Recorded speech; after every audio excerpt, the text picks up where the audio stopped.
إذا لأذقناك ضعف الحياة وضعف الممات ثم لا تجد لك علينا نصيرا۔ اگر ایسا ہوتا تو ہم آپ کو دنیاوی زندگی میں اور مرنے کے بعد دوہرے عذاب کا مزہ چکھاتے، پھر آپ ہمارے خلاف اپنا کوئی مددگار نہ پاتے۔ اس آیت کریمہ میں بہت بڑی دھمکی دی گئی ہے کہ آپ نے اللہ کی تائید سے ایسا کیا تو نہیں، لیکن اگر ایسی غلطی آپ سے ہو جاتی تو اپنے حق میں بہت ہی برا کرتے کہ ہم عذاب دنیا اور عذاب آخرت دونوں ہی کو آپ کے لیے دوگنا کر دیتے اور آپ کا کوئی نجات دہندہ نہ ہوتا۔ مفسرین لکھتے ہیں کہ دوگنا عذاب اس لیے ہوتا کہ اللہ تعالیٰ انبیاء کرام کو اپنی خصوصی نعمتوں سے نوازتا ہے، اس لیے ان کے گناہ بھی بڑے شمار کیے جاتے اور ان کی سزا بھی اسی اعتبار سے بڑی ہوتی۔ وَإِن كَادُوا لَيَسْتَفِزُّونَكَ مِنَ الْأَرْضِ لِيُخْرِجُوكَ مِنْهَا وَإِذًا لَّا يَلْبَثُونَ خِلَافَكَ إِلَّا قَلِيلًا۔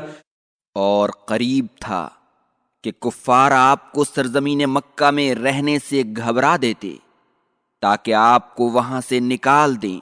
اگر ایسا ہوتا تو وہ لوگ آپ کے بعد وہاں تھوڑی مدت رہ پاتے۔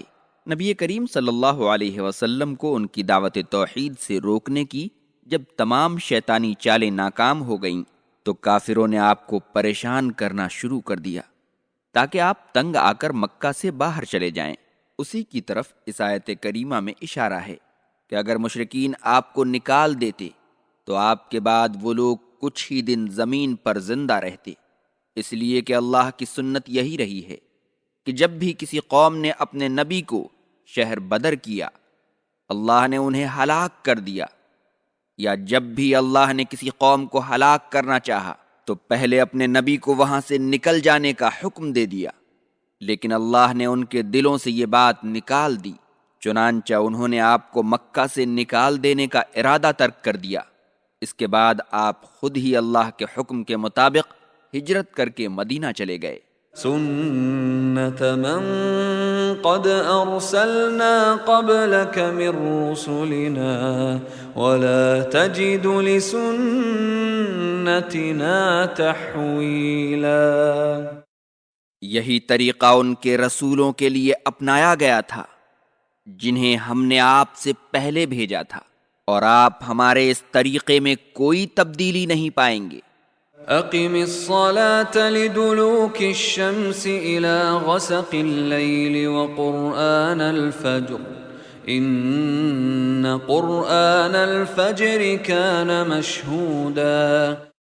آپ زوال آفتاب کے وقت سے رات کی تاریکی تک نماز قائم کیجیے اور فجر کی نماز میں قرآن پڑھیے، بے شک فجر میں قرآن پڑھنے کا وقت فرشتوں کی حاضری کا وقت ہوتا ہے۔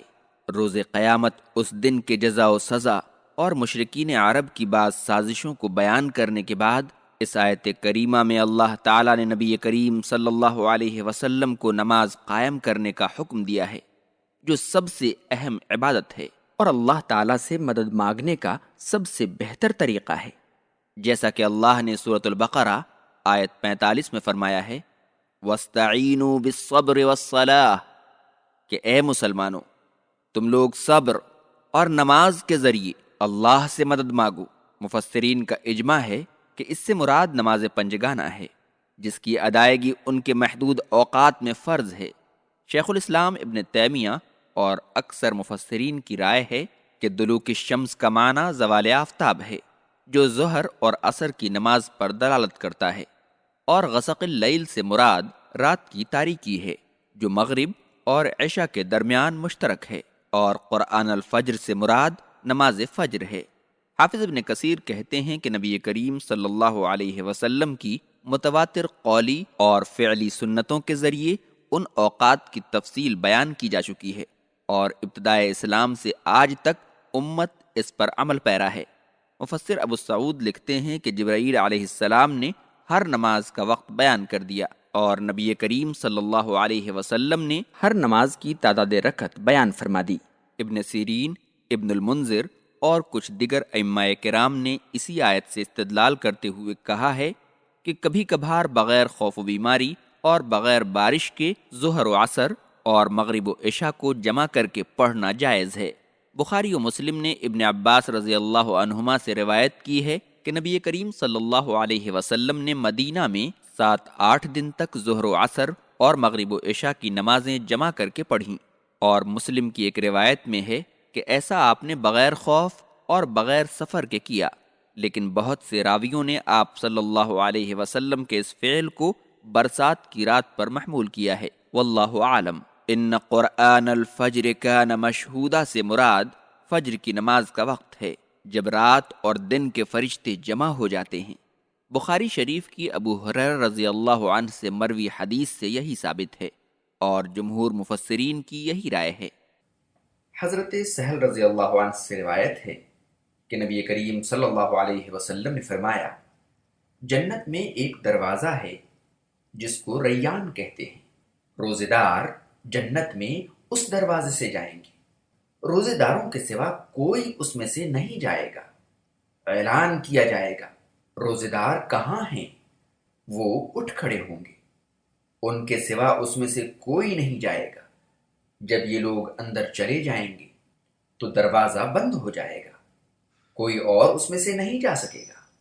بخاری کتاب الصوم حدیث نمبر 6۔ روزہ ایک نہایت ہی بہترین عمل ہے۔ اس کے ذریعے سے انسان کے اندر مختلف قسم کی بہترین تبدیلیاں آتی ہیں۔ جس طرح ایک گاڑی میں پرانے ہونے پر، چلنے پر بہت ساری خرابیاں آ جاتی ہیں، اور وہ جب اپنے میکینک کے پاس جاتی ہے، وہ اس کو پوری طرح صاف ستھرا کر کے بالکل نیا جیسا کر دیتا ہے۔ اگر ایک شخص روزہ رکھتا ہے تو اس کی زندگی کے بھی بہت سارے میل کچیل اور بہت ساری جو خرابیاں ہیں، بہت سارے گناہ سے جو اس کا دل اور اس کا دماغ آلودہ ہو جاتا ہے، وہ تمام چیزوں سے پاک ہو جاتا ہے۔ سب سے پہلی بات تو یہ ہے کہ ہمیں معلوم ہونا چاہیے کہ اللہ تعالیٰ کے لیے مختلف اچھے اچھے نام ہیں۔ ان میں سے ایک نام حکیم بھی ہے، جو کہ حکمت اور حکم سے مشتق ہے۔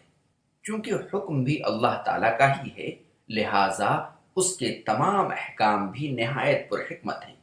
تمام احکامات کے پر حکمت ہونے کے باوجود بعض اوقات ہمیں اس کی حکمت کا علم ہوتا ہے، اور بعض اوقات ہماری عقلیں اس کی حکمت کا ادراک نہیں کر سکتی، اس کو سمجھ نہیں پاتی، اور بسا اوقات ایسا بھی ہوتا ہے کہ کچھ حکمتوں کا ہمیں علم ہو جاتا ہے، اور بہت ساری حکمتیں ہم پر مخفی رہتی ہیں، ہم سے چھپی رہتی ہیں، ہماری سمجھ میں نہیں آتی۔